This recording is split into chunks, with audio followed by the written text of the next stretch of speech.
Hi, sir, and Jai Hind. Few days ago, you asked me a question that really shook me up. I was thought that I couldn't give you answer. Then how could I give answer in front of the assessor?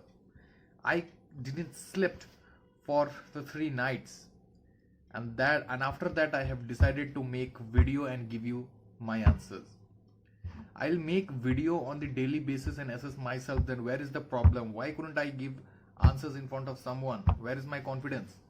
There are a lot of negativity in my mind, but now I have decided to make video, and I want you to give me your opinion on that. And if you would like to add some more point, then sir, please, I will be highly thankful to you. Coming on to the point, I was talking about three farm law. So last year in the month of September 2020, when there was corona pandemic, the country was in lockdown. That time government secretly brought three farm bill into the parliament, which was easily passed, and it makes the law.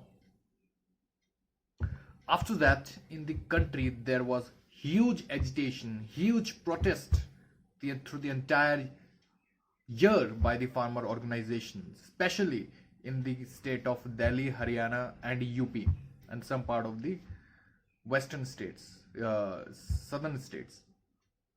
Now, in this video, I am going to tell you about this law, why government has brought it, why farmer are against it, what are the government stance on farmer protest, and finally, I will tell you how government can repeal it.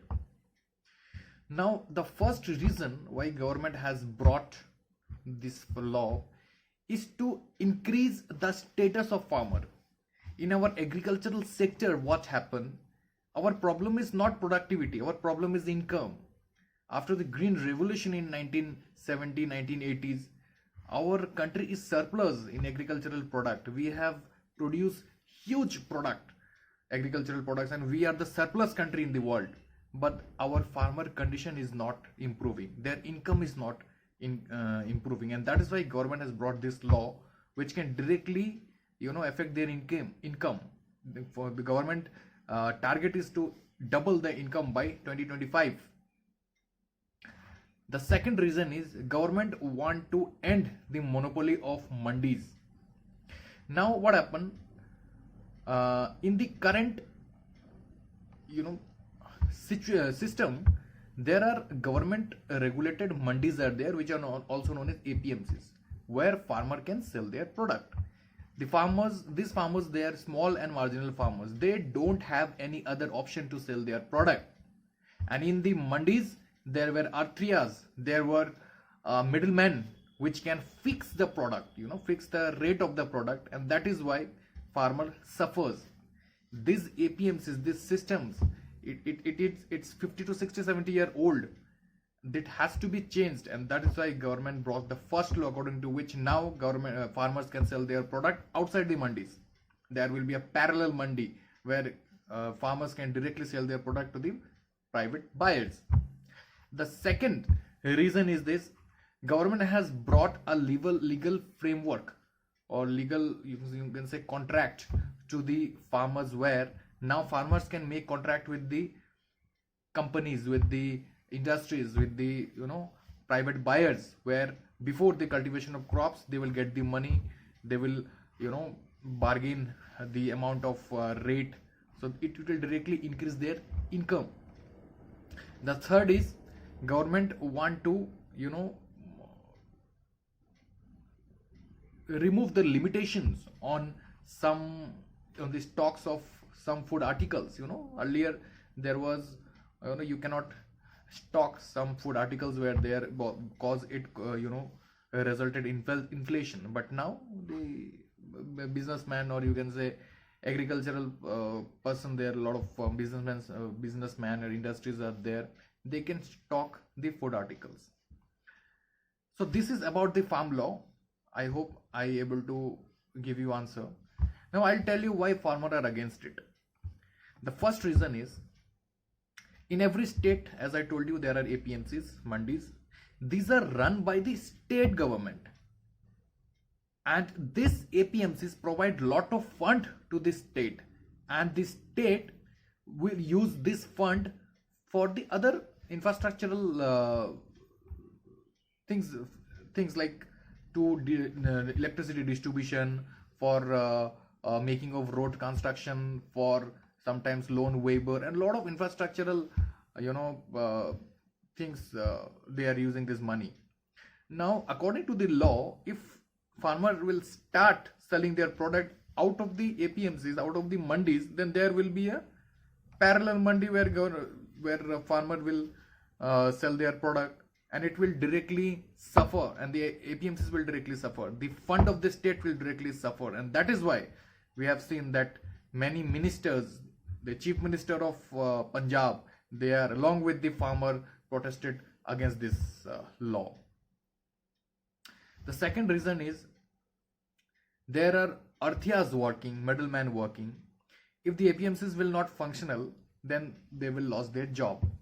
The third thing, there will be a speculations by the farmer that if they are saying that yes, of course, in the beginning of the years it may work properly, but later the APMCs will not work because of the parallel private mandis. And we know that government are giving MSPs on 23 products but guaranteed on 2, that is wheat and rice. And these 3 states, or we can say Punjab, Haryana and Western UP, they are producing the highest amount of wheat and rice. And that is why the farmer of these 3 reasons, they are protested much. Now, if farmer will start procuring or selling their products outside the APMCs, then from where government will buy the crops? Ultimately, government will stop giving MSP to the farmer, and that is the reason they don't want private mandis. They want APMCs to be functional. Another point is that government is saying about the contract, but the farmer is saying if they will not able to bargain with the private players because they are not such much educated. They need arthias, they need middlemen, and also they don't know about the print of the contract. They will be cheated by the private companies, by the private buyers, and that's what they don't want to any kind of contract with the private players. They don't want privatization of agriculture, you can say. And finally, government did not consult with the farmer organization. They did not consult with the farmer union. They even not consult with the single farmers. They are talking about the farmer law and the farmers are not consulted. And that is the reason they feel ignored and they decided to protest in a huge amount. Now coming to the point that what are the government stance on farmer protest.